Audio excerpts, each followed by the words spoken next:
Asanteni sana kwa kutukaribisha hapa katika TimesTower. The chair of the board of KRA, Madam Acting CG, senior staff members of KRA,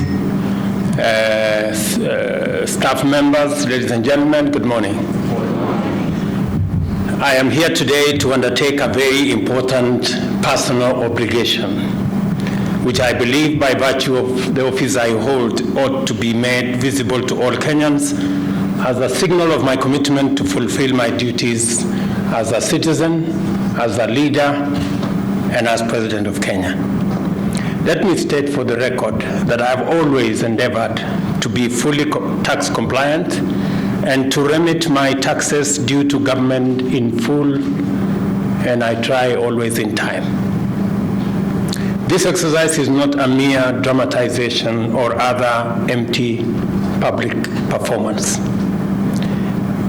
It is something I believe in wholeheartedly, and it is something I cherish. It is my duty, and indeed the duty of every citizen of Kenya, to pay their share of taxes to enable the government provide essential public services and goods. This is the only way to lay the foundation for the pursuit and achievement of economic growth, sustainable development, and prosperity that we can all share. Our taxes build our roads and the entire national transport network, build and run our hospitals, our schools, courts of law, and provide defense and national security services. They also finance social safety nets for the vulnerable around our country. Kenyans cannot afford all these services on their own, and the very few who can afford some pay a very high price per unit. Public goods demonstrate the advantages of living in a community, and paying taxes enables us to finance the provision of this service. And let me mention that the progress of society is not measured by the few who can afford. It is not measured by the wealth of the few. It is measured by the quality of public goods available to everybody. It is measured by the quality of the roads we can build, the quality of education that we have, the quality of hospitals that we have, the quality of water that we drink. That's how society is measured. And those goods are made available by the taxes we pay. This is why we are mobilizing as many Kenyans and businesses as are eligible to pay taxes, and at the same time empowering an even greater number to join the tax paying bracket. The more the shoulders, the lighter the burden. We must therefore stand together in this endeavor and do our part to keep our country on the path to self-sufficiency and the path of greatness. Although taxes are mandatory and unavoidable, a government that seeks to mobilize tax revenues must inspire confidence that tax administration will be fair, effective, efficient, and that the allocation and expenditure of the finances will be undertaken transparently and accountably in pursuit of agreed public causes and public services and public goods.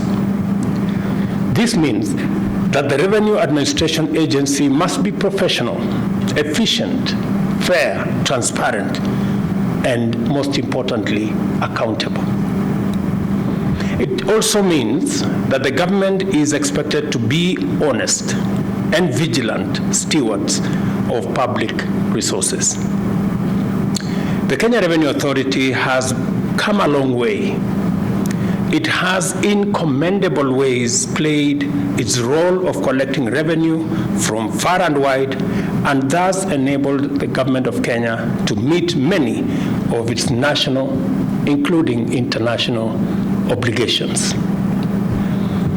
But as I mentioned during the annual Taxpayers Week, Kenya Revenue Authority has some way to go in becoming the fit-for-purpose National Revenue Administration agency that Kenya needs at this point in our development journey. Although there is steady growth of revenue mobilized by the authority over the years, it remains far short of our potential. You heard me mention the other day that we are collecting around 15% of our revenue from taxes as a percentage of GDP. Countries who are peers to Kenya, I remember giving examples of, South Africa, Morocco, Tunisia, they collect between 22 and 25%, actually 28% of GDP.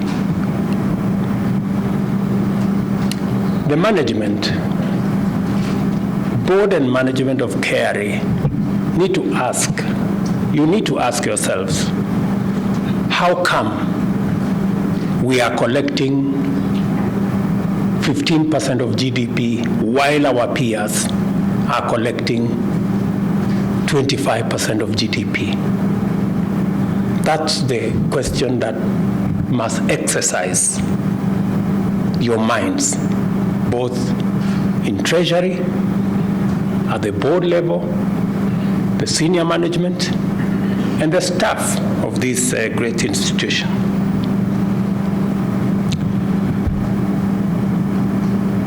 At a time when the state of our national finances is not good, especially in the context of the radical measures that must be undertaken urgently to transform the country and the economy, KRA has remained lackluster in its performance. I say so because I am speaking to you now from your abode. Although tax revenue has grown steadily in recent years, the tax base remains far short of its full potential. The authority continues to maximize collection from existing taxpayers through processes and technologies that sometimes belong to the bygone era, including disruptive stoppages of revenue-generating operations, summary actions, time-consuming, laborious, and inefficient assessment methods, and a flagrant penchant for intimidation through arbitrary prosecution. KRA must acquire a new image. You must build a new image. An image that when people come to TimesTower, they don't come here trembling. They come here looking forward to being served. Additionally, I must tell you, collusion, wanton bribe taking. Let me repeat that. Collusion, wanton bribe taking, and general corruption continue to pervade operations of KRA, facilitating tax evasion, massive leakages of potential revenue, and inability to meet revenue targets. You know what I'm saying is true. You know what I'm saying is true. And I'm going to repeat it again. Collusion, wanton bribe taking, and general corruption continues to pervade the operations of this organization. There are many people who are encouraged, who are facilitated by KRA staff not to pay tax. And you know what I'm saying is true.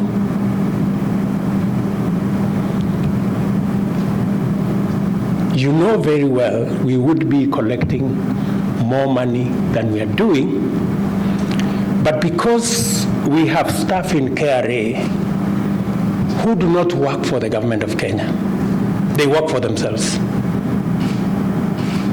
And they work for other entities.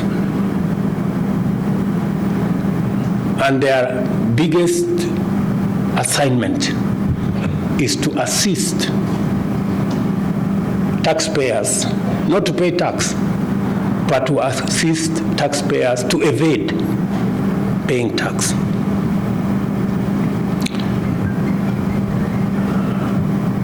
And there are many examples, good people. There are many examples. If we ask Kenyans to step forward and name the people who normally facilitate them not to pay tax, I don't know how many members of staff will remain in KRA. It has also been noted that KRA has not embraced a culture of supporting and facilitating taxpayers, alternative dispute resolution, and the deployment of efficient technologies to improve revenue performance. Let me say this again, and I'm saying it politely.